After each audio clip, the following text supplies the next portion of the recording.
ଲୁକ 14 ପର୍ବ ତାର 33 ପଦ। ଲୁକ 14 ପର୍ବ ତାର 33 ପଦ। ସେହି ପ୍ରକାରେ ତୁମ୍ଭମାନଙ୍କ ମଧ୍ୟରୁ ଯେ କେହି ଆପଣାର ସର୍ବସ୍ୱ ତ୍ୟାଗ ନ କରେ ସେ ମୋର ଶିଷ୍ୟ ହୋଇପାରେ ନାହିଁ। କଣ ଲେଖାଯାଉଛି? ଆପଣ ଚିହ୍ନ ରଖିଥିବେ। ସେଇ ପ୍ରକାର ତୁମମାନଙ୍କ ମଧ୍ୟରୁ ଯେ କେହି ଆପଣାର ସର୍ବସ୍ୱ ତ୍ୟାଗ ନ କରେ ସେ ମୋର ଶିଷ୍ୟ ହୋଇପାରେ ନାହିଁ। ଆପଣଙ୍କୁ ସବୁ ଛାଡିବାକୁ ହବ, ସବୁ ଛାଡିବାକୁ ହବ। ଆମେ ଅନେକ କଣ ଭାବୁଛେ ଯୀଶୁଙ୍କ ପଛରେ ଆସିଲେ ସବୁ ମିଳେ। ଯୀଶୁ କହୁଛନ୍ତି ସବୁ ଛାଡିକି ମୋ ପଛରେ ଆସେ। ଆମକୁ କୁହାଯାଇଥିଲା ପ୍ରଭୁଙ୍କ ପାଖରେ ଆସିଲେ ତୁମକୁ ଆରାମ ମିଳିବ, ସୁବିଧା ମିଳିବ, ସୁଖ ମିଳିବ, ଆଶୀର୍ବାଦ ଜଗତରେ ମିଳିବ। ଏସବୁ ମିଳିବ ବୋଲି ଆମେ ଆସିଲୁ। ପ୍ରଭୁ ଯୀଶୁ କହୁଛନ୍ତି ଏସବୁ ଯଦି ଛାଡିବନି ତୁମେ ମୋ ପଛରେ ଆସିପାରିବନି। ଅନେକ ଲୋକଙ୍କୁ ସବୁ ବିଷୟ ଅଟକେଇଥାଉଛି, ସବୁ ବିଷୟ। କଣ ଲେଖା ଅଛି? ସେଇ ପ୍ରକାର ତୁମମାନଙ୍କ ମଧ୍ୟରୁ ଯେ କେହି ଆପଣ ସର୍ବସ୍ୱ ତ୍ୟାଗ ନ କରେ, କଣ ନ କରେ? ସର୍ବସ୍ୱ ତ୍ୟାଗ ନ କରେ। ମୁଁ ଆପଣମାନଙ୍କୁ କହିବା ପାଇଁ ଚାହେଁ, ପ୍ରଭୁ ଚାହାନ୍ତି ଆମେ ତାଙ୍କ ପଛରେ ଚାଲିଲେ ଗୋଟେ ତ୍ୟାଗମୂଳକ ଜୀବନ କାଟିବୁ, ତ୍ୟାଗମୂଳକ ଜୀବନ କାଟିବୁ। ଏଇଟା ସେ ଆମଠାରୁ ଅପେକ୍ଷା କରନ୍ତି। ନିଜକୁ ଅସ୍ୱୀକାର କରିବା ଏତେ ସହଜ ସାଧ୍ୟ ବିଷୟ ନୁହଁ, ଏତେ ସହଜ ନୁହଁ ତ୍ୟାଗ କରିବା। ନିଜର ସମସ୍ତ ସୁଖ ସୁବିଧା, ଆପଣଙ୍କୁ ଯେତେ ସୁଖ ସୁବିଧା ଅଛି ତାକୁ ଛାଡିବାଟା ଏତେ ସହଜ ବିଷୟ ନୁହଁ। ତାକୁ ଜଳାଞ୍ଜଳି ଦେଇ ତାଙ୍କ ପଛରେ ଯିବା। ଆମେ ତ ଅନେକ ଆମର ଆରାମ କ୍ଷେତ୍ରରୁ ବାହାରକୁ ଯାଇପାରୁନୁ, ଯାହାକୁ ଆମେ ଇଂଲିଶରେ କହୁଛୁ କମ୍ଫର୍ଟ ଜୋନ୍। ଆମର ଆରାମ କ୍ଷେତ୍ରରେ ଆମେ ରହିବା ପାଇଁ ଚାହୁଁଛୁ। ଯୀଶୁଙ୍କର ପଛରେ ଯିବା ମାନେ କଣ? ଆଶୀର୍ବାଦ, ଆଶ୍ଚର୍ଯ୍ୟ କର୍ମ, ଜାଗତିକ ଆରାମ ଖୋଜୁଥିବା ଲୋକମାନଙ୍କ ପାଇଁ ବହୁତ କଷ୍ଟ। ତେଣୁ କଣ କରନ୍ତି ନା ଯୀଶୁଙ୍କ ପଛରେ ଗଲେ ମତେ ଏଇ ଆଶୀର୍ବାଦ ମିଳିବ, ଏଇ ଆଶ୍ଚର୍ଯ୍ୟ କର୍ମ ହବ, ମୋର ଅଭାବ ସବୁ ଦୂର ହବ। ଆପଣଙ୍କ ଜୀବନରେ ଆଶୀର୍ବାଦ ଥାଉ କି ନଥାଉ, ଆପଣ ଯୋଉ ଆଶୀର୍ବାଦ ପାଇଛନ୍ତି ସେ ଆଶୀର୍ବାଦ ଛାଡିକି ଆଗକୁ ଯିବା ପାଇଁ ଆଶ୍ଚର୍ଯ୍ୟ କର୍ମ ହଉ କି ନ ହଉ। ଯୋଉ ଶିଷ୍ୟ ମାନେ ଆଶ୍ଚର୍ଯ୍ୟ କର୍ମ କରିଥିଲେ ତେଣୁ ଆଶ୍ଚର୍ଯ୍ୟଜନକ ଭାବରେ ମରିଛନ୍ତି। ଦୁଃଖ, କଷ୍ଟ, ସମସ୍ୟା ଏସବୁକୁ ମୁଣ୍ଡେଇକି ଆଗକୁ ଯାଇଛି। ଅନେକ କୁହନ୍ତି ନାଇଁ ଯୀଶୁଙ୍କ ପଛରେ ମୁଁ ଏଇଥିପାଇଁ ଚାଲୁଛି ଯେ ସେ ମତେ ସବୁବେଳେ ଆଶୀର୍ବାଦ କରନ୍ତି, ଏଗୁଡା ସବୁ ମତେ ଦିଅନ୍ତି। ମୋର ପ୍ରିୟ ଭାଇ ଭଉଣୀ ମାନେ, ମୁଁ ଆପଣ ମାନଙ୍କୁ କହିବା ପାଇଁ ଚାହେଁ, ସବୁ ସୁଖ ସୁବିଧା ଆରାମକୁ ଛାଡିବା ପାଇଁ, ନିଜର ସବୁ ସୁବିଧାକୁ ଛାଡିବ। ତ ଯୋଉ ଲୋକମାନେ ଜାଗତିକ ଆଶୀର୍ବାଦ ଖୋଜୁଛନ୍ତି ଯୀଶୁଙ୍କ ପଛରେ ଆସିକି, ତାହେଲେ ବହୁତ ନିରାଶ ହେବେ, ହତୋତ୍ସାହ ହେବେ। ସେ ମାନେ ଆମର ଯାହା ଯାହା ନ୍ୟାଯ୍ୟ ବା ଉପଭୋଗ୍ୟ ବିଷୟ ସେଇଟା ମଧ୍ୟ ତ୍ୟାଗ କରିବା, ସର୍ବସ୍ୱ ତ୍ୟାଗ ନ ମାନେ ପ୍ରଭୁଙ୍କ ପଛରେ ଚାଲିବା ଗୋଟେ ତ୍ୟାଗକୁ ଆବଶ୍ୟକ। ଆମେ ସମସ୍ତେ ଯୀଶୁଙ୍କ ପଛରେ ଆସିକି ଆଶୀର୍ବାଦ ଗୁଡାକ ଗଣିଥାଉଛୁ। ପ୍ରଭୁ ମତେ ଏଇଟା ଆଶୀର୍ବାଦ କଲେ, ଏଇଟା ଆଶୀର୍ବାଦ କଲେ, କିନ୍ତୁ ଯୀଶୁଙ୍କ ପଛରେ ଚାଲିବା ପାଇଁ ହେଲେ ଆଶୀର୍ବାଦ ସବୁ ଛାଡିବା ପାଇଁ ପଡିବ। ଆମମାନଙ୍କର ସମ୍ମାନକୁ ଯଦି ଟିକେ ଆଞ୍ଚ ଆସିଗଲେ ଆମେ ଦୁଃଖ ହେଇଯାଉଛୁ। ଆମ ରୋଗ ଟିକେ ସୁସ୍ଥ ନହେଲେ ଆମେ ଦୁଃଖ ହେଇଯାଉଛୁ। ଘର ଟିକେ ଛୋଟ ହେଇଗଲେ ଦୁଃଖ ହେଇଯାଉଛି। ସ୍ୟାଲେରୀ ଟିକେ ବନ୍ଦ ହେଇଗଲେ ଦୁଃଖ ହେଇଯାଉଛି। ଗୋଟେ ଛୋଟ ଛୋଟ ବିଷୟ ଗୁଡାକ ଯେତେବେଳେ ଆମ ଜୀବନରେ ଆସୁନାହିଁ, ଆମମାନେ ପୁରା ନିରାଶ ହେଇଯାଉଛି। ଯୀଶୁଙ୍କ ପଛରେ ଚାଲିବା ପାଇଁ ସବୁ ଛାଡିବାକୁ ପଡିବ। ଆଜି ଆପଣ ଦେଖନ୍ତୁ, ଆପଣଙ୍କୁ ଯୀଶୁଙ୍କ ପଛରେ ଚାଲିବା ପାଇଁ କୋଉ କୋଉଟା ବାଧା ଦଉଛି, କୋଉଟା ଛାଡିବା ପାଇଁ କଷ୍ଟ ହଉଛି। ଏବେ ଅନେକ ସେବକ ମାନଙ୍କୁ ବି ଦେଖିବେ, ତାଙ୍କୁ ଖାଲି ପ୍ରଭୁ ତାଙ୍କର ଗାଁରେ ଦର୍ଶନ ଦଉଛନ୍ତି। ବାଇବେଲ କଲେଜକୁ ଯିବେ, କୋଉଠି ଟ୍ରେନିଂ ଯିବେ, ତାକୁ ମିଟିଂକୁ ଯିବେ, ପ୍ରଭୁଙ୍କ ସେବା କରିବି ବୋଲି ବୋଲୁ ସେ ଗାଁରେ ସେବା କରିବେ, ଗାଁ ଛାଡି ଯିବେନି। ପ୍ରଭୁ ମତେ ଗାଁ ପାଇଁ ଦର୍ଶନ ଦେଇଛି, ଏମିତି ଦର୍ଶନ ଦଉ ଗୋଟେ ଗାଁରେ 10ଟା ଚର୍ଚ୍ଚ ହେଇଗଲା, ସବୁର ଦର୍ଶନ ଗାଁ ବାହାରକୁ କିଏ ଯିବ? ସହର ସେବା କରିବା ପାଇଁ ସମସ୍ତଙ୍କୁ ଭଲ ଲାଗେ, ଗାଁକୁ କିଏ ଯିବ? ମାନେ ଟିକେ ଆମମାନଙ୍କର ରହିବାର ଅବ୍ୟବସ୍ଥା ହେଇଗଲେ ଆମେ ବିରକ୍ତ ହେଇଯାଉ। ଆମେ ଯୋଉ କହୁଛୁ ପ୍ରଭୁଙ୍କର ମହାନ ଦାସ ହେଲେ ଏଇଟା ଅସୁବିଧା ହୁଏ, ମହାନ ପ୍ରଭୁଙ୍କର ଦାସ ହେଲେ ଅସୁବିଧା ହୁଏ। କଣ କହୁଛନ୍ତି? ଆପଣଙ୍କ ସହରରେ 5 ଷ୍ଟାର ହୋଟେଲ ଅଛି ତ? ଏଇପଟରୁ ସେ ମିଟିଂ ଜାଗା କେତେ ଦୂର, କେତେ ଲୋକ ଆସିବେ? ମୋର ପ୍ରଭୁ ତ ଜଣେ ଲୋକ ସହିତ ବି କଥା ହେଇପାରନ୍ତି, ମତେ କେତେ ଲୋକ ଦରକାର? ପ୍ରିୟ ଭାଇ ଭଉଣୀ ମାନେ, ଏ ମିଟିଂ ଗୁଡାକର ଆୟୋଜକ ଆଉ ବକ୍ତା ଏ 2 ଜଣଙ୍କର ମୁକ୍ତି ଭ୍ରମ ହେଇଯାଇଛି। ତାଙ୍କୁ ଯଦି ଭଲ କରି ପ୍ରୋସେସନ କରି ନ ନେଲେ ମାନେ ଭଲ ଲାଗୁନି। ପ୍ରୋସେସନ ହେବାର ଅଛି, ଫୁଲମାଳ ଗଦା ପିନ୍ଧିବାର ଅଛି, ରାସ୍ତାରେ ଫୁଲ ବିଞ୍ଚୁଥିବାର ଅଛି, ଲୋକ ନର୍ତ୍ତକୀ ମାନେ ନାଚୁଥିବାର ଅଛି, ମାନେ ସେଲ୍ଫ ଗ୍ଲୋରିଫିକେସନ ଟା ବଢି ଚାଲିଛି। ଆଉ ଏଇଟା ଆମର ପତନର ପ୍ରଥମ କାରଣ। ଆମେ ପ୍ରଭୁଙ୍କର ଦାସ ମାନଙ୍କର ପତନର ପ୍ରଥମ କାରଣ କଣ ହବ? ଏଇ ଲୋକମାନେ ଆମକୁ ଫୁଲମାଳ ପିନ୍ଧେଇ ନେବ। ଯୋଉ ଯୀଶୁଙ୍କୁ ଲୋକମାନେ ରାଜରାସ୍ତାରେ ଘୋଷାଡ଼ିକି ନେଇଥିଲେ, ଭିଡ ଦେଖୁଛନ୍ତି, ଅର୍ଦ୍ଧନଗ୍ନ ଅବସ୍ଥାରେ ଯୀଶୁଙ୍କୁ ଘୋଷାଡ଼ି ନେଉଛନ୍ତି, ରାତି ସାରା ପ୍ରହାର କରିଛନ୍ତି, ଅପମାନଜନକ କଥା କହୁଛନ୍ତି। ଜେରୁସାଲେମର ସେଇ ରାସ୍ତାରେ ନେଉଛନ୍ତି ଯୋଉ ରାସ୍ତାରେ ଯୀଶୁ ସମ୍ମାନିତ ହେଇଛନ୍ତି, ଯୋଉ ଛକରେ ଯୀଶୁ ସମ୍ମାନିତ ହେଇଥିଲେ, ଯୋଉ ଜାଗାରେ ଲୋକମାନେ ତାଙ୍କୁ ରେସ୍ପେକ୍ଟ ଦେଇଥିଲେ, ସବୁ ଜାଗାରେ ତାଙ୍କୁ ଅପମାନ କରି ନେଇଛନ୍ତି। ଆଉ 2ଟା ଚରଙ୍କର ମଝିରେ ସମସ୍ତେ ଦେଖୁଥିବା ଗୋଟେ ଜାଗାରେ ନେଇକି ତାଙ୍କୁ କଣ କଲେ? ସମାଧିସ୍ଥ କଲେ, ତାଙ୍କୁ ନେଇକି କ୍ରୁଶରେ ଚଢେଇଲେ। ଆମେ ସେ ଯୀଶୁଙ୍କ ସେବା କରିକି ଆମେ କହୁଛୁ 5 ଷ୍ଟାର ହୋଟେଲ ଅଛି, କିଛି ସୁବିଧା ନାହିଁ, ମତେ କେତେ ମିଳିବ ପଇସା? ଆଜିକାଲି ବକ୍ତା ମାନେ କଣ କରୁଛନ୍ତି? ମିଟିଂର ସବୁ ଖର୍ଚ୍ଚ ମୁଁ ବହନ କରିବି, କିନ୍ତୁ ମିଟିଂର ସବୁ ଦାନ ମଧ୍ୟ ମୁଁ, ଏଟା ବ୍ୟବସାୟ ନୁହେଁ ତ କଣ?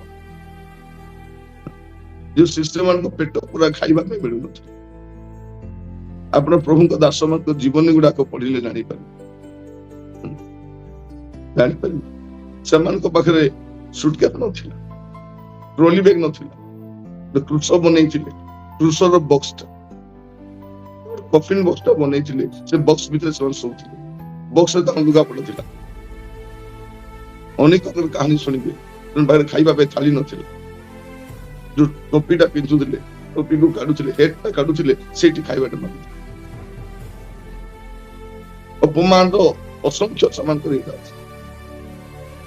ଆମ ଅଞ୍ଚଳରେ ଯୋଉମାନେ ସେବା କରିବାକୁ ଆସିଥିଲେ, ଯୋଉ ମିଶନାରୀ ମାନେ ଆସିଥିଲେ ଜର୍ମାନରୁ, ଅନେକ ସେମାନେ ମ୍ୟାଲେରିଆ ରୋଗରେ ମରିଲେ, ସାମାନ୍ୟ ଚିକିତ୍ସା ନ ପାଇ ମରିଛନ୍ତି। ଆଜି ସବୁ ସୁବିଧା ହେଇଥିବାରୁ ଆମେ ସୁବିଧାରୁ ବାହାରି ଯାଇପାରୁ। ବିଶ୍ୱାସୀ ମାନଙ୍କୁ ଟିକେ ଖରା ହେଲେ ଚର୍ଚ୍ଚ ଯାଇପାରିବେ, ବର୍ଷା ହେଲେ ଯାଇପାରିବେ, ବହୁତ ବାହାନା। ଆଜି ମୁଁ ଯିବିନି, ମତେ ଟିକେ ଟାଇଡ୍ ଲାଗୁଛି, ଆଜି ମୁଁ ଚର୍ଚ୍ଚ ଯାଇପାରିବି ନାହିଁ, ଆଜି ମୋର ବହୁତ କାମ ଅଛି। ପ୍ରଭୁଙ୍କ ଠାରୁ ବଡ କାମ କଣ ଅଛି? ପ୍ରଭୁଙ୍କ ସହିତ ସାକ୍ଷାତ କରିବା ଠାରୁ ବଡ କାମ କଣ ଅଛି? ପ୍ରଭୁଙ୍କ ଆରାଧନା କରିବା ଠାରୁ ବଡ କାମ କଣ ଅଛି? ମୋର ପ୍ରିୟ ଭାଇ ଭଉଣୀ ମାନେ, ଆମ ଭଳିଆ ସୁବିଧାବାଦୀ ଖ୍ରୀଷ୍ଟିଆନ ମାନେ ଆଉ କୋଉ ଯୁଗରେ ନଥିଲେ ବୋଧେ। ଏଠି ଲେଖାଯାଉଛି କଣ? ସବୁ ତ୍ୟାଗ କରି ତାଙ୍କ ପଛରେ ଯିବା ପାଇଁ। ମୁଁ ଆପଣ ମାନଙ୍କୁ କହିବା ପାଇଁ ଚାହେଁ, ଆଜି ଆପଣ କଣ ତ୍ୟାଗ କରିବା ପାଇଁ ପ୍ରସ୍ତୁତ ଅଛନ୍ତି? ଆପଣ ଦେଖିବେ 2 Corinthians 5 ପର୍ବ 21 ପଦ, 2 Corinthians 5 ପର୍ବ 21 ପଦ। ଯାହାଙ୍କଠାରେ ପାପର ଲେଶ ମାତ୍ର ନଥିଲା, ତାହାଙ୍କୁ ସେ ଆମ୍ଭମାନଙ୍କ ନିମନ୍ତେ ପାପ ସ୍ୱରୂପ କଲେ, ଯେପରି ଆମ୍ଭେମାନେ ତାହାଙ୍କ ଦ୍ୱାରା ଈଶ୍ୱରଙ୍କର ଧାର୍ମିକତା ସ୍ୱରୂପ ହେଉ। କଣ ଦେଖାଯାଉଛି ଦେଖନ୍ତୁ, ମାନେ ଯୀଶୁ ନିଜର ଐଶ୍ୱରିକ ସଭା ଆଉ ମହିମାକୁ ବି ପରିତ୍ୟାଗ କରୁଛନ୍ତି, ଆମ ନିମନ୍ତେ ପାପ ସ୍ୱରୂପ ହେଲେ। ଯେ ପାପ କଣ ଜାଣିନାହାନ୍ତି, ପାପର ଲେଶ ମାତ୍ର ନାହିଁ। ପବିତ୍ର ଈଶ୍ୱର ସେ କଣ ହଉଛନ୍ତି ଆମ୍ଭମାନଙ୍କ ପାଇଁ, ଆମ୍ଭମାନଙ୍କ ପାଇଁ। ମାନେ ପ୍ରଭୁ ଯୀଶୁ ଖ୍ରୀଷ୍ଟ ତାଙ୍କ ଐଶ୍ୱରିକ ମହିମା, ତାଙ୍କ ସୌଭାଗ୍ୟ ପରୀକ୍ଷା କରୁଛନ୍ତି। ଆମମାନଙ୍କର ସମ୍ମାନରେ ଟିକେ ଆଞ୍ଚ ଆସିଲେ ଆମମାନେ ପୁରା ଛଟପଟ ହେଇଯାଉଛୁ। ପ୍ରିୟ ଭାଇ ଭଉଣୀ ମାନେ, ଦିନମାନଙ୍କୁ ଆପଣ ଦେଖିବେ ପ୍ରଭୁଙ୍କ ଦାସ ମାନେ ଆମମାନଙ୍କର ମତିକ୍ରମ ହେଇଛି। ଆମମାନଙ୍କୁ ଟିକେ ପ୍ରଶଂସା ନ କଲେ, ଟିକେ ଲୋକ ଏପ୍ରିସିଏଟ ନ କଲେ, ଆମେ ପୁରା ନିରାଶ ହେଇଯାଉଛୁ। ଏଡେ ବଡ ମିଟିଂରେ ଯାଇଥିଲି, କିଏ ଆସି ପଚାରିଲେ କିଏ ଟିକେ ଆସିକି, ପ୍ରିୟ ଭାଇ ଭଉଣୀ ମାନେ, ଯେମିତି ଆମ ଦେଶରେ ସୁଟ ବୁଟର ସରକାର ଚାଲିଛି, ସେବା କାର୍ଯ୍ୟରେ ବି ସୁଟ ବୁଟର ପ୍ରଚାର ଅଛି। କାରଣ ମଣ୍ଡଳୀ ଯେମିତି ଥିବ ଦେଶ ସେମିତି। ମଣ୍ଡଳୀରେ ପାପ ଅଛି, ପାର୍ଲାମେଣ୍ଟରେ ବି ପାପ ଅଛି। ମଣ୍ଡଳୀରେ ଆର୍ଥିକ ଅର୍ଥଲୋଭ ଲୋକମାନେ ଅଛନ୍ତି, ପାର୍ଲାମେଣ୍ଟରେ ଅର୍ଥଲୋଭ ମାନେ ଅଛନ୍ତି। ମଣ୍ଡଳୀ ମଧ୍ୟରେ ଦୁଶ୍ଚରିତ୍ର ଲୋକମାନେ ଅଛନ୍ତି, ପାର୍ଲାମେଣ୍ଟରେ ଦୁଶ୍ଚରିତ୍ର ଲୋକ ଅଛନ୍ତି। ମଣ୍ଡ ରଖିଥାନ୍ତୁ, ମଣ୍ଡଳୀ ଯେମିତି ଯାଏ ଦେଶ ସେମିତି ଯାଏ। ଆପଣ ଦେଖନ୍ତୁ, ସବୁଠୁ ଭ୍ରଷ୍ଟ, କଳଙ୍କିତ, ଦୁରାଚାରୀ, ଅଭଦ୍ର, ଅସଭ୍ୟ ଲୋକମାନଙ୍କର ଭିଡ ଚାଲିଛି। ତାଙ୍କ କଥାବାର୍ତ୍ତା ବି ଠିକ, କୋଉ ବିଷୟ ଆଲୋଚନା କରିବା କଥା ସେଇଟା, ଯୋଉଟା ଆଲୋଚନା ଯୋଗ୍ୟ ନୁହେଁ ସେଇଟା ଆଲୋଚନାର ବିଷୟ କରୁଛନ୍ତି। ତ ଏଇ ଦିନ ମଧ୍ୟ ଆମେ ଦେଖୁଛୁ ପ୍ରଥମ ବିଷୟ ଆପଣଙ୍କୁ ଛାଡିବାକୁ, ଆପଣ ଛାଡିବା ପାଇଁ ପ୍ରସ୍ତୁତ କି? ଆମର ଟିକେ ଲୋକ ଅପମାନ କଲେ, ଆମକୁ ବସିବା ପାଇଁ ଭଲ ଚେୟାର ନ ମିଳେ ତ ଦ୍ୱିତୀୟ ଦିନ ମିଟିଂ ଏକା ଯାଉ। ଆମକୁ ବସିବା ପାଇଁ ଚେୟାର ଯଦି ମିଳିବ ନାହିଁ, ଆମେ ଦ୍ୱିତୀୟ ଦିନ ମିଟିଂ ବି ଯାଉ ନାଇଁ, ବସିବାର ଭଲ ସୁବିଧା ହିଁ। ପ୍ରଭୁ ଆମମାନଙ୍କୁ ଅନୁଗ୍ରହ କରନ୍ତୁ। ଆମେ କଣ କରିବୁ? ଆପଣ ଦେଖିବେ ମାଥ୍ୟୁ 4 ପଢିବାର ଆବଶ୍ୟକ ନାହିଁ, 3-4-11 ପଦ ପର୍ଯ୍ୟନ୍ତ ପଢି ଯିବେ। ମାଥ୍ୟୁ 4 ପର୍ବ 3-11 ପଦ ପଢି ଯିବେ। ମାନେ ଶୈତାନ ପ୍ରଲୋଭନ ସମୟରେ, ଶୈତାନ ଯୀଶୁଙ୍କୁ ପ୍ରଲୋଭିତ କରୁଛି, ସେଇ ସମୟରେ ଯୀଶୁ ନିଜ ଶକ୍ତି ପ୍ରଦର୍ଶନ କରିନ୍ତି। ସେ କଣ କହୁଛି, ତୁମେ ଯଦି ଈଶ୍ୱରଙ୍କ ପୁତ୍ର, ଏ ପତ୍ର ଉଠିକି ଖାଅ। ତୁମେ ଯଦି ଈଶ୍ୱରଙ୍କ ପୁତ୍ର, ଏଠୁ ନେଇ ପଡ। ତୋର କଥା ମୁଁ କହିବି। ମୋର ପ୍ରିୟ ଭାଇ ଭଉଣୀ ମାନେ, ମୁଁ ଆପଣମାନଙ୍କୁ କହିବା ପାଇଁ ଚାହେଁ, ଆମମାନଙ୍କର ଛାଡିବା ପାଇଁ ପଡିବ। ପ୍ରଭୁ ଆମମାନଙ୍କୁ ବେଳେ ବେଳେ ଅନେକ ଆତ୍ମିକ ଦାନ ଦେଇଛନ୍ତି, ଏଇଟାକୁ ଆମେ ଡେମନଷ୍ଟ୍ରେସନ ର ବିଷୟ କରିଦେଇଛୁ, ଲୋକ ଆଗରେ ଦେଖାଇବାର ବିଷୟ। ଦାନଟା କଣ? ଗର୍ବ କରିବା ବିଷୟ। ମୁଁ ସୁସ୍ଥ କରିବାର ଦାନ ପାଇଛି, ପାଇଛନ୍ତି। ମୁଁ ଯେମିତି ବାକ୍ୟ ବୁଝାଏ, ସେ କଣ ବୁଝାଇ ପାରିବେ? ମୋ ଭଳି ଆତ୍ମିକ ଲୋକ ହେଇପାରିବେ ସେ? ମୁଁ ନିଜକୁ ଏତେ ଉପରକୁ ନେଇଯାଇଛି, ତଳକୁ ବି ଆସିବ। ମୁଁ ନିଜକୁ କଣ କରିଛି, ଏତେ ଉପରକୁ ନେଇଯାଇଛି ଯେ ତଳକୁ ବି ଆସିବ। ମନେ ରଖିଥାନ୍ତୁ, ଯେମାନେ ତଳକୁ ଆସିପାରିବେ ନାହିଁ, ଅଣନିଶ୍ୱାସୀ ମଧ୍ୟ। ଅନେକ ପର୍ବତାର ରହି ସେମାନେ କାହିଁକି ମରୁଛନ୍ତି?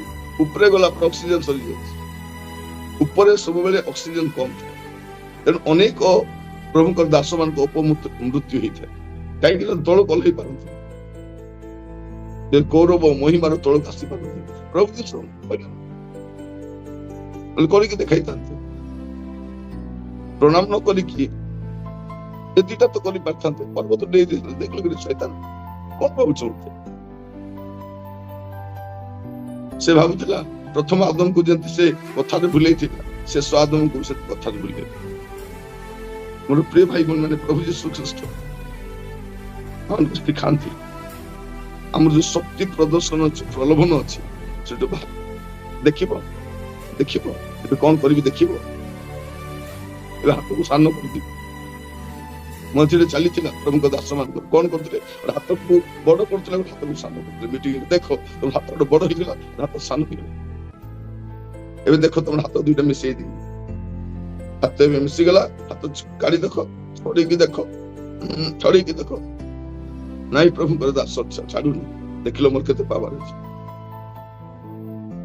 କଣ ବୋଲି କହୁଥିଲେ, ଦେଖ ତମର ପର୍ସକୁ ଚେକ୍ କର, ପଇସା ଆସିଯାଇଛି। ପର୍ସକୁ ଚେକ୍ କର, ଚେକ୍ କର, ଚେକ୍ କର, ପଇସା ଆସିଯାଇଛି। ତାଙ୍କ ଚେଲା ଚାମଚା କେତେଟା ଥିଲେ ଦେଖ ହଁ ସାର୍ ମୋଟି ଆସିଛି। ଯଦି ପ୍ରାର୍ଥନା କରିବା ଦ୍ୱାରା ଲୋକମାନଙ୍କ ପର୍ସ ମୁଁ ପଇସା ଆଣି ପାରୁଛି, ମୁଁ ମିଟିଂ ଗୁଡାକ ଯାଇ ପଇସା ମାଗି ବୁଲି ନଥାନ୍ତି। ଯଦି ମୁଁ ପ୍ରାର୍ଥନା କରିଦେଲି ମତେ ଏତେ ପାୱାର ଅଛି, ଲୋକମାନଙ୍କ ପର୍ସରେ ପଇସା ଆସିଯାଉଛି, ମୁଁ ଲୋକର ପର୍ସକୁ କାହିଁ କରିନି? ଲୋକର ପର୍ସ ପ୍ରତି ମୋର ଲୋଲୁପ ଦୃଷ୍ଟି କାହିଁକି ଅଛି? ଯଦି କୌଣସି ଲୋକ ମୋର ଚର୍ଚ୍ଚର 10 ମାସ ଆଣି ଦଉନି, ମୁଁ ତାଙ୍କ କଥା ବି ଭଲ କରୁ ତାଙ୍କ ସହିତ କଣ କଥା ସବୁ 10 ମାସ ଦଉନାହାନ୍ତି। ଦେଖିଲ ତା ପିଲାକୁ କୁକୁର କାମୁଡି ଦେଲା, ତାର ସ୍ତ୍ରୀ ବାଥରୁମରେ ପଡି ଯାଇଛନ୍ତି, ତାଙ୍କ ଶାଶୁ ମାନଙ୍କର ଭଲ ନାହିଁ, ତାଙ୍କ ଚାକିରିରେ ସମସ୍ୟା ଅଛି, ଆହୁରି ସମସ୍ୟା ହବ। ଯଦି 10 ମାସ ଦବ ନାହିଁ ସେ ବହୁତ ସମସ୍ୟା। ମାନେ କଣ? ମତେ ବିଶ୍ୱାସ ଦରକାର, ମତେ ତ 10 ମାସ ମାନେ ଆମେ ଏ ପ୍ରକାର ଏକ ଭୟଙ୍କର ପରିସ୍ଥିତି ଗତି କରୁଛୁ। ମାନେ ପଇସା, ଯୋଉ ଲୋକର ପଇସା ନିଶା ଆସିଯିବ ସେ ଭୟଙ୍କର ଅବସ୍ଥାରେ ପଡିବ। ଆପଣ ଦେଖନ୍ତୁ ବଡ ବଡ ଅଫିସର ଗୁଡାକ, କଲେକ୍ଟର ଗୁଡାକ, ଡକ୍ଟର ଗୁଡାକ, ଥାନା ବାବୁ ମାନେ, ବ୍ୟାଙ୍କ ମ୍ୟାନେଜର, ହାଇ ରାଙ୍କର ଅଫିସର ଗୁଡାକ 10,000 20,000 ଟଙ୍କା ଲାଞ୍ଚ ନେଇ ଧରା ପଡିଥାଉଛି। କିନ୍ତୁ କାହିଁକି? ପଇସା ଲୋଭ ଆସିଯାଇଛି। ତମେ ତ ଦରମା ପାଉଛ ପୁରା 2 ଲକ୍ଷ 3 ଲକ୍ଷ, 2-3 ଲକ୍ଷ ଦରମା ପାଇବା ଲୋକ ତମକୁ 10,000 ଲୋଭ କାହିଁକି ଆସୁଛି? ଯାହା ଭିତରେ ପଇସା ଗଣିବାର ସ୍ୱାଦ ଆସିଯିବ, ସେ ପଇସା ବିନା ବଞ୍ଚିବ।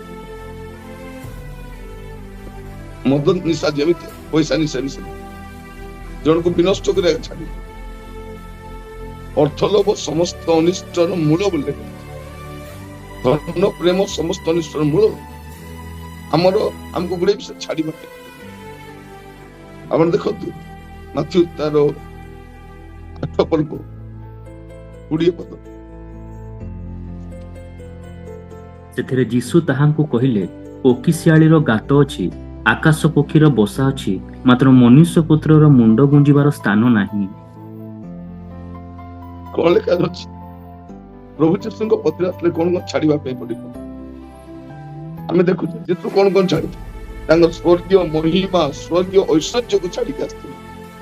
ତାଙ୍କର ପ୍ରଲୋଭିତ ହେଇନଥିଲେ। ଏଠି ଦେଖୁଛୁ କଣ? ମୁଣ୍ଡ ଗୁଞ୍ଜିବାର ସ୍ଥାନ। ମାନେ ଜୀବନର ମୌଳିକ ସୁଖ ଭୋଗ ଓ ଆରାମକୁ ବି ଛାଡିବା ପାଇଁ ରେଡି ଥିବ। ମୌଳିକ ଘର, ମନିକୁ କହୁଛନ୍ତି ଯୀଶୁ ଦରକାର ନା ଘର ଦରକାର? ଯୀଶୁ ଦରକାର ନା ଗାଁ ଦରକାର? ଯଦି ଯୀଶୁଙ୍କୁ ଗ୍ରହଣ କରିବୁ, ମୁଁ ତୋର ବାପା ମା ହଉନି। ଆମେ ତ କଥା ଯୀଶୁଙ୍କ ପଛରେ ଯିବ, ମତେ ଛାଡିବା ପାଇଁ ପଡିବ। କୋଉଟା ଦରକାର? ମାନେ ଏମିତି ଘଡିସନ୍ଧି ଅବସ୍ଥାରେ ଆସୁଛି। ଏଠି ଯୀଶୁ କଣ କହୁଛନ୍ତି? ମତେ ମୁଣ୍ଡ ଗଞ୍ଜିବା ପାଇଁ ସ୍ଥାନ। ଆମକୁ ତ ଗୋଟେ ଘର ବି ଅଛି, ଗୋଲା ଘର ବି ଅଛି। ଯୀଶୁଙ୍କ ନାଁରେ କୋଉଠି ପ୍ରପର୍ଟି ଅଛି ଦେଖେଇ, ହାତ ଯେ ସବୁର ସୃଷ୍ଟି କଥା, ସବୁର ମାଲିକ। ଚର୍ଚ୍ଚ ଯୀଶୁଙ୍କର ନାହିଁ। ଚର୍ଚ୍ଚ କାହାର ହେଇଯାଇଛି? ଅନୁଷ୍ଠାନ। ଚର୍ଚ୍ଚ କାହାର? ପାଳକ ମାନଙ୍କ। ନା ମୋର ଚର୍ଚ୍ଚ ମୁଁ ବନେଇଛି, ପଳେଇ ଆସିଛି, ମୁଁ ମୋର ପଳେଇ ଆସିଛି। ଚର୍ଚ୍ଚ ଯୀଶୁଙ୍କର ନାହିଁ। ଚର୍ଚ୍ଚ ଲୋକମାନଙ୍କର କବ୍ଜାରେ ଅଛି। ଯୀଶୁଙ୍କ ନାଁରେ ଗୋଟେ ଲ୍ୟାଣ୍ଡ ର ରେଜିଷ୍ଟ୍ରେସନ ଦେଖାନ୍ତୁ। ମୁଁ ଆପଣମାନଙ୍କୁ କହିବା ପାଇଁ ଚାହେଁ, ପ୍ରିୟ ଭାଇ, ଆମର ସାମାନ୍ୟ ସୁଖକୁ ବି ଛାଡିବାର ଅଛି। ତେବେ ଆମେ ଯୀଶୁଙ୍କ ପାଖରେ ଯାଇ, ଆମେ ତ କିଛି ଛାଡିବା ପାଇଁ ନାହିଁ, ଆମେ ଛାଡିବା ପାଇଁ ଆସିନୁ, ପାଇବା ପାଇଁ ଆସିଛୁ। କଣ ମିଳିବ? ସେଦିନ ପିତର କହୁଛନ୍ତି, ପ୍ରଭୁ ଆମେ ସବୁ ଛାଡିକି ଆସିଛୁ, ଆମକୁ କଣ ମିଳିବ? ଆମେ ବି କହୁଛନ୍ତି, ମୁଁ ପ୍ରଭୁଙ୍କ ପାଇଁ ଏତେ ଛାଡିକି ଆସିଛି, ଆଜି ପ୍ରଭୁ ମତେ ସବୁ ଦଉଛନ୍ତି। ପ୍ରଭୁଙ୍କ ପାଇଁ ମୁଁ ଦୁବାଇର ଚାକିରି ଛାଡିଦେଲି, ପ୍ରଭୁଙ୍କ ପାଇଁ ମୋର ଘର ବଡଟା ଅଛି ଛାଡିକି ଆସିଲି, ପ୍ରଭୁଙ୍କ ପାଇଁ ମୁଁ ଏଇଟା ଛାଡିଦେଲି, ପ୍ରଭୁଙ୍କ ପାଇଁ ମୁଁ ସେଇଟା ଛାଡିଦେଲି। ମାନେ ପ୍ରଭୁ ଯୀଶୁ ଖ୍ରୀଷ୍ଟ ମୋ ପାଇଁ ଯୋଉ ସ୍ୱର୍ଗ ଛାଡିକି ଆସିଛନ୍ତି, ତା ତୁଳନାରେ ମୋର ଛାଡିବାଟା କିଛି ନାହିଁ। ଆମେ କିଛି ଛାଡି ଆସିନୁ, ସବୁ ରଖିକି ଆସିଛୁ। କିଛି ସବୁ ରଖି ଆସିଛୁ। ଘର ଅଛି ସେଠି, ସବୁ ସୁବିଧା ଅଛି, ସବୁ ଛାଡିକି ଆସିଛି, ଖାଲି ଫୁଟାଣି ମାରୁଛି। ମାନେ ପ୍ରଭୁଙ୍କ ବଡ ଦୟା କଲା। ଆମେ କଣ ଭାବୁଛୁ ମୁଁ ସବୁ ଛାଡିବା ଦ୍ୱାରା ଯୀଶୁଙ୍କୁ ବହୁତ ବଡ ଦୟା କରିଛି। ଆମେ ଯାହା ବି ହେଇଛୁ ଯୀଶୁଙ୍କ ଦୟା ହେଇଛି। ତାଙ୍କ ବିନା ଆପଣ ଆଉ ମୁଁ କିଛି ହେଇପାରିବା। ଆଜ୍ଞା ପ୍ରଭୁଙ୍କ ପାଇଁ ମତେ ଛାଡିବା ପାଇଁ ପଡିଲା। ମୁଁ ଏଇଟା ଛାଡିଦେଲି ସେଟା ଛାଡିଦେଲି। କଣ ଛାଡି ପକେଇଛି? ଆମ ନିଦ ଛାଡି ପାରୁନି। ଆମକୁ ଲୋକଙ୍କୁ ଅପମାନ କଲେ ଆମେ ପୁରା ବିରକ୍ତ ହେଇଯାଉଛୁ। ଆମ ନାଁରେ କିଛି ଗୁଜବ ଶୁଣିଲେ ଆମେ ଭାଙ୍ଗି ପଡୁଛୁ। ଯୀଶୁଙ୍କ ନାଁରେ କେତେ କାନ ଫୁସଫୁସ ହେଇଥିଲା, ଚାରିଆଡେ କାନ ଫୁସଫୁସ ହେଇଥିଲା, ଅଜବ ଅଜବ ଗଜବ ସବୁ ଥିଲା। ଏସବୁକୁ ସେ ସହ୍ୟ କରି ଆଗକୁ ମୁଣ୍ଡ ଗୁଞ୍ଜିବା ପାଇଁ ସ୍ଥାନ ନେବି କହୁଛି। ମାନେ ଯୀଶୁଙ୍କ ପଛରେ ଯିବା ଲୋକକୁ ଟାଇମ ଆସିବ ମୁଣ୍ଡ ଗୁଞ୍ଜିବା ପାଇଁ ସ୍ଥାନ ମିଳିବ। ପ୍ରଭୁ ଆମମାନଙ୍କୁ ମୁଁ ଗୋଟେ ଘରେ ଭଡାରେ ଥିଲି। ସେ ମାଲିକକୁ ମୋର ଶିକ୍ଷା ପସନ୍ଦ ଲାଗିଲା। ମୋ ଶିକ୍ଷାରେ ବିରକ୍ତ ହେଇଗଲେ। ଡେଟ୍ ଦେଲେ ଅମୁକ ତାରିଖ ଦିନ ଘର ଯଦି କାଢିବୁନି, ସାମାନ ଯଦି କାଢିବୁନି, ଘର ଯଦି ଛାଡିବୁନି, ଲୋକ ଲଗାଇ ତୋର ସାମାନ ରାସ୍ତାରେ ଫୋପାଡିବୁ। ରାସ୍ତାରେ ଫୋପାଡିବୁ। ତୁ ଜାଣିନୁ ମତେ କି? ତୁ ଭିକ ମାଗିବୁ। ତତେ ଭିକ ମାଗିଲା ଭଳିଆ କଣ୍ଡିସନରେ ମୁଁ ଦେଖିବା ପାଇଁ ଚାହେଁ। କଣ ଭାବୁଛୁ? ଅମୁକ ଦିନ ଯଦି ଘର ଖାଲି କରିବୁ ନାହିଁ, ସାମାନ ସହିତ ତତେ ବାହାରେ ଫୋପାଡିବୁ। ଭଡା କରୁ, ରେଗୁଲାର ଭଡା ଦଉଛି। ବହୁତ କଷ୍ଟ ଥିଲା ସେଦିନ। ତାପରେ ଆମେ ଯୋଉଠି ଘର ଦେଖିବା ପାଇଁ ଯିବୁ, ଆଗ ଫୋନ କରି କହିଦବୁ ଯେ ତାକୁ ଘର ଦବୁନି, ତାକୁ ଭଡା ଦବୁନି। କାରଣ ସହରର ନାମୀ ଦାମୀ ଲୋକ ସବୁ ତା କଥା ମାନ, ତାଙ୍କ କଥା ମାନ। ଠିକ ଅଛି, ମତେ ଆମକୁ ଫୋନ କରି ଡାକନ୍ତି ଘର ଅଛି, କହିଲା ପରେ କହନ୍ତି ନାଇଁ ନା ଆଡଭାନ୍ସ ହେଇଯାଇଛି, ଜଣେ ଦେଇଥିଲେ କହିଥିଲେ ତ ତାଙ୍କୁ ଦେଇଛି। ଆମକୁ ମୁଣ୍ଡ ଗୁଞ୍ଜିବା ପାଇଁ ବି ସ୍ଥାନ ନଥାଏ। ସେମିତିକା ସମୟରେ ଜଣେ କହିଲେ ନିରଞ୍ଜନ ଆମ ଘରେ ଆସି ରହିବ ଏଠି। ଆମର ସାମାନ ସବୁ ନେଇ ତାଙ୍କର ଗୋଦାମ ଘରେ ରଖିବୁ, ଆଉ 20 ମାସ ସେଠି ରହିବୁ। ଟଙ୍କାଟେ ବି ଆମେ ଭଡା ଦେଇନୁ। ଟଙ୍କାଟେ ତାଙ୍କର ଫ୍ରିଜ ୟୁଜ କରିଥିଲୁ, ତାଙ୍କର ଖଟ, ତାଙ୍କର ଡାଇନିଂ ଟେବୁଲ, ତାଙ୍କର କାର, ତାଙ୍କର ବାଇକ, ତାଙ୍କର ଫ୍ୟାନ। ପ୍ରିୟ ଭାଇ ଭଉଣୀ ମାନେ ବେଳେ ବେଳେ ଛାଡିବା ପାଇଁ ପଡେ, ବେଳେ ବେଳେ ପ୍ରଭୁ ଅନୁଗ୍ରହ କରେ। ଆଉ ଯେଉଁମାନେ ଆମମାନଙ୍କୁ ଗିନାଇ ଥଣ୍ଡା ପାଣି ବି ଦିଅନ୍ତି, ପ୍ରଭୁ ତାଙ୍କୁ ଆଶୀର୍ବାଦ କରନ୍ତି। କାରଣ ସୁଝିବା ପାଇଁ ଆମର କୌଣସି ସାମର୍ଥ୍ୟ ନାହିଁ। ଆମେ କଣ କରିପାରିବା? ଭିକାରୀ ପ୍ରଚାର କରିବା, କଣ ଦେଇପାରିବା? କିନ୍ତୁ ପ୍ରଭୁଙ୍କ ଦାସ ଜାଣି ଆମ ପ୍ରତି ଯେଉଁମାନେ ସମ୍ମାନ ବ୍ୟବହାର କରନ୍ତି, 7 ଗୁଣ ଆଶୀର୍ବାଦ ପ୍ରଭୁ ଫେରେଇ ଦିଅ। କାହାକୁ ଛାଡି ଦିଅନ୍ତି ନାହିଁ। ପ୍ରଭୁ ଆମମାନଙ୍କୁ ଅନୁଗ୍ରହ କରନ୍ତି। ପ୍ରିୟ ଭାଇ ଭଉଣୀ ମାନେ ମୁଣ୍ଡ ଗୁଞ୍ଜିବା ପାଇଁ ତା ବୋଲି ପ୍ରଭୁଙ୍କ ପାଇଁ ମୁଁ କିଛି ଛାଡି ପକେଇଛି, କିଛି ତ୍ୟାଗ କରିଛି। ପ୍ରଭୁଙ୍କ ପଛରେ ଆସି କେହି କିଛି ହରାଇନି, ସବୁ ପାଏ। ତେଣୁ ହରେଇଲା ଭଳିଆ ହବନି। ଆଜି ଯଦି ଅପମାନିତ ହେଇଛୁ, କାଲି ସମ୍ମାନିତ ହେବା। ଆଜି ଯଦି ଆମର ଘର ଛାଡିଛୁ, କାଲି ପ୍ରଭୁ ଆମମାନଙ୍କୁ ଘର ଦେବେ, ସ୍ୱର୍ଗରେ ଆମେ ପାଇବା। ପ୍ରଭୁ ଆମମାନଙ୍କୁ ପ୍ରତ୍ୟେକଙ୍କୁ କାହିଁକି ଆପଣଙ୍କୁ ଛାଡିବା ପାଇଁ ପଡିବ, ଏଇଟା ଶିଖନ୍ତୁ, ଆମେ ଶିଖିବା ପାଇଁ। ଆମକୁ ଏ ଆନନ୍ଦ ଚର୍ଚ୍ଚରେ ବସିବୁ, ଆମ ପାଖରେ ଯଦି ଫ୍ୟାନ ନଥିବ ଉପରେ, ମୁଣ୍ଡ ଉପରେ, ଆମର ମୁଣ୍ଡ ଖରାପ ହେଇଯାଏ। ଏମିତି ଜାଗାରେ ବସିଥିଲି, ଫ୍ୟାନ ବି ନଥିଲା, ଏ ଫ୍ୟାନଟା ଚାଲୁ ବି ନଥିଲା। ଖାଲି ଏଇ ଚର୍ଚ୍ଚ ବାଲା ପଇସା ନେଇ ଜାଣିଛନ୍ତି ଫ୍ୟାନ ବି ରିପେୟାର କରିବେ। ପୁରା ଅସ୍ତ ବ୍ୟସ୍ତ ହେଇ ବସିଥାଉ, ଆରାଧନା ବି କରିପାରୁନଥିବ। ଆପଣଙ୍କ ଘରେ ଫ୍ୟାନ ଅଛି ପରା? ଆପଣଙ୍କ ଘରେ ଫ୍ୟାନ ଅଛି, ଆପଣଙ୍କ ଘରେ ଏସି ଅଛି। ଚର୍ଚ୍ଚରେ ଗୋଟେ ଘଣ୍ଟା ବିନା ଫ୍ୟାନରେ ବସି ପାରିବେ? ଆମେ ଫ୍ୟାନ ତଳେ ବସିବା ପାଇଁ ଯାଉଛୁ, ଆରାଧନା କରିବା ପାଇଁ ଯାଉଛୁ। ଆପଣ ଅନେକ ଗ୍ରାମ୍ୟ ମଣ୍ଡଳୀକୁ ଯାଆନ୍ତୁ, ଭଲ ଝରକା ବି ନଥିବ ସେଠି। ସାମ୍ନାରେ ଗୋଟେ ଝରକା ଥିବ, ସାଇଡରେ ଝରକା ଥିବ କି ନଥିବ ଗ୍ୟାରେଣ୍ଟି। ଝରକା ଥିଲେ ବି ବହୁତ ଛୋଟ ଥିବ, ପବନ ବି ଆସିପାରେ। ମୋର ପ୍ରିୟ ଭାଇ ଭଉଣୀ ମାନେ, ପ୍ରଭୁ ଆମମାନଙ୍କୁ ଅନୁଗ୍ରହ କରନ୍ତୁ। ଆଜି ବାକ୍ୟ ଶୁଣିବା ସମୟରେ ଆମେ ଏଇ କଥା ମନେ ରଖୁ ଯେ ମତେ କଣ ତ୍ୟାଗ କରିବା, ମତେ କଣ ଛାଡିବା ପାଇଁ। ପ୍ରଭୁ ଯୀଶୁ ଖ୍ରୀଷ୍ଟଙ୍କୁ ଦେଖନ୍ତୁ। ଆପଣ ଯୌନ ପୁସ୍ତକ ଯଦି ପଢିବେ, ତାର 3 ପର୍ବ 4 ପର୍ବ ଗୁଡା ପଢିବେ, ଦେଖିବେ ପ୍ରଭୁ ଯୀଶୁ ଖ୍ରୀଷ୍ଟ ତାର ନିଦ୍ରା ତାକୁ ତ୍ୟାଗ କରୁଛନ୍ତି, ଖାଦ୍ୟ ସେଟା ତ୍ୟାଗ, ବିଶ୍ରାମ ତାକୁ ତ୍ୟାଗ କରୁଛନ୍ତି। ଯେ ଅଜ୍ଞ ଲୋକମାନେ, ଅଶିକ୍ଷିତ ଲୋକମାନେ ସେମାନଙ୍କ ପଛରେ ବୁଲୁଛନ୍ତି, ଅନେକ ତାଙ୍କୁ ଉପଖ୍ୟାନ କରୁଛନ୍ତି, ତିରସ୍କାର କରୁଛନ୍ତି, ଚାହୁଁଛନ୍ତି। ପ୍ରଭୁ ଯୀଶୁଙ୍କଠୁ ଶିଖିବା। ପ୍ରିୟ ଭାଇ ଭଉଣୀ ମାନେ, ମୁଁ ସମସ୍ତଙ୍କୁ କୁହେ, ଆଉ ମୋର ସବୁଠାରୁ ବଡ ଦୁଃଖ ଲାଗୁଛି, ଚିନ୍ତାର ବିଷୟ ଯେ ଆମେ ବିଶ୍ୱାସୀ ମାନେ ବହୁତ ହତାଶ ହେବା ପାଇଁ ଯାଉଛୁ ଆଗାମୀ ସମୟରେ, ବହୁତ ନିରାଶ ହବୁ ଆମେ। କାହିଁକି ଆମେ ପ୍ରଭୁ ଯୀଶୁଙ୍କ ପଛରେ ନ ଯାଇକି ପ୍ରଚାରକମାନଙ୍କ ପଛରେ ଯାଉଛୁ, ବାଳକମାନଙ୍କ ପଛରେ ଯାଉଛୁ। ଯେତେବେଳେ ସେମାନଙ୍କର ଦୁର୍ନାମ ଶୁଣିବେ ଆପଣ ସମସ୍ତେ ଭାଙ୍ଗି ପଡିବେ। ମନେ ରଖିଥା, ମଣିଷ ଆତ୍ମା ଜଣେ ସିଦ୍ଧ ମନୁଷ୍ୟ ହଉଛନ୍ତି ପ୍ରଭୁ ଯୀଶୁ ଖ୍ରୀଷ୍ଟ, ଜଣେ ସିଦ୍ଧ ଈଶ୍ୱର ହଉଛନ୍ତି ପ୍ରଭୁ ଯୀଶୁ ଖ୍ରୀଷ୍ଟ। ମନୁଷ୍ୟ ଭାବରେ 100% ପରଫେକ୍ଟ ଲାଇଫ କାଟିଥିଲେ। ଯୀଶୁକୁ ଅନୁକରଣ କରନ୍ତୁ। ଆମେ ପ୍ରଚାରକ ଭକ୍ତ ଗୁଡାକ ଆମ ପାଇଁ ବହୁତ ସମସ୍ୟା। ଆପଣ ଦେଖନ୍ତୁ, ପ୍ରଭୁଙ୍କର ବାକ୍ୟ ବି ଶୁଣିବେନି, ସେ ଆଜ୍ଞା ଯାହା କହିବେ।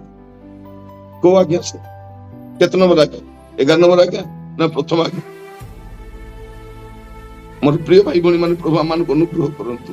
ଏଇ ଦିନ ମାନଙ୍କରେ ଆମର ବଡ ସମସ୍ୟା, ପେଟ ଖରାପ ହେଲେ ବି ସେ ଆଜ୍ଞା ପ୍ରାର୍ଥନା କରିବା, ରୁହ ମୁଁ ଟିକେ ଆଜ୍ଞାକୁ କହିକି ପ୍ରାର୍ଥନା କରିବେ। ମୋର ମୁଣ୍ଡ ଦରଜ ହଉଛି, ଆଜ୍ଞା ପ୍ରାର୍ଥନା କରିବେ। ସେଇଟା ହଉନି, ଆଜ୍ଞା ପ୍ରାର୍ଥନା କରିବେ। ସେଟା ଟିକେ ଆଜ୍ଞା ପ୍ରାର୍ଥନା କରିବେ। ଆପଣ କେବେ ପ୍ରାର୍ଥନା କରିବେ? ଆପଣ କେବେ ପ୍ରାର୍ଥନା? ମୋର ପ୍ରିୟ ଭାଇ ଭଉଣୀ ମାନେ, ଏ ଦିନ ମାନଙ୍କରେ ଆମେ ସମସ୍ତେ ପ୍ରଚାରକ ମାନଙ୍କ ଦ୍ଵାରା ହିଁ ପ୍ରାର୍ଥନା କରାଇବା ପାଇଁ ଚାହୁଁଛୁ। ଆପଣ କେବେ ପ୍ରାର୍ଥନା କରିବେ? ଅନେକ ପ୍ରେ ଟାୱାର ଖୋଲିଛନ୍ତି। ପ୍ରେ ଟାୱାର କଣ? ଯଦି BSNL tower, Airtel tower, Jio tower ଭଳିଆ ଗୋଟେ ପ୍ରେ ଟାୱାର, ମାନେ ଏଇଠି ହିଁ ଟାୱାର ଟା ଧରେ, ଏଇ ଟାୱାର ହିଁ କାମ କରେ। ଏଇ ଟାୱାରରେ ପ୍ରାର୍ଥନା କଲେ ପ୍ରଭୁ ଶୁଣନ୍ତି। ଡାଇରେକ୍ଟ କନେକ୍ସନ ଅଛି, ଏଇ ଟାୱାର ଟା ଲାଗି ଭ୍ରମିତ ହୁଅନ୍ତୁ। ଘରେ ପ୍ରାର୍ଥନା କରିବାକୁ ଶିଖନ୍ତୁ। ନିଜର ସ୍ତ୍ରୀ, ପିଲା, ଟଙ୍କା ପଇସା ନେଇକି ଜଳାଞ୍ଜଳି କରୁଛନ୍ତି, ସେଠି କଣ ହଉଛି ଜାଣିନାହାନ୍ତି। ଆପଣ ପ୍ରଭୁଙ୍କ ପାଖରେ ପ୍ରାର୍ଥନା କରିବାକୁ ଯାଆନ୍ତୁ, ମନ୍ଦ ନୁହେଁ, ଏକାଠି ପ୍ରାର୍ଥନା କରନ୍ତୁ, କିନ୍ତୁ କେହି ଜଣେ ପ୍ରାର୍ଥନା ନ କରନ୍ତୁ। ତାଙ୍କର ପ୍ରାର୍ଥନାର ଭରସାରେ ବଞ୍ଚନ୍ତୁ। ପ୍ରଭୁ ଯୀଶୁ ଶିଷ୍ୟମାନଙ୍କୁ ପ୍ରାର୍ଥନା କରିବାକୁ ଶିଖାଇଥିଲେ। ଗୋଟେ ଉତ୍ତମ ବାଳକ ପ୍ରାର୍ଥନା କରିବାକୁ ଶିଖାନ୍ତି। ସେ କୁହନ୍ତି ନା, ମୁଁ ଏକ ପ୍ରାର୍ଥନା କରିବି, ମୁଁ ପ୍ରାର୍ଥନା କଲେ ଶୁଣ, ମୋର ପ୍ରାର୍ଥନା ହିଁ ଚଳିବ, ମୋର ପ୍ରାର୍ଥନା ପ୍ରଭୁ ଶୁଣିବେ। ଆମେ କୋଉ VVIP, କୋଉ କ୍ଷେତ୍ର ମୂଳ? ଆମେ ଅନେକ ଏଇ ଦିନ ମାନଙ୍କରେ ପ୍ରିୟ ଭାଇ ଭଉଣୀ ମାନେ ଭ୍ରମିତ ହଉଛି। ହାଇଦ୍ରାବାଦ ପ୍ରେ ଟାୱାର ମୁଁ ଯାଇଥିଲି, ଦିଲ୍ଲୀର ପ୍ରେ ଟାୱାର ତୁମେ ଦେଖିନ, ଚେନ୍ନାଇର ପ୍ରେ ଟାୱାର ଦେଖିବ, ତୁମର ମୁଣ୍ଡ ଖରାପ ହେଇଯିବ। ପ୍ରେ ଟାୱାର ମୁଣ୍ଡ ଖରାପ ପାଇଁ ଜାଣିବ। ମୁଁ ଯାଇଥିଲି ଭାଇ, ଆମେରିକାର ପ୍ରେ ଟାୱାର ଦେଖିଲି, ବାବା।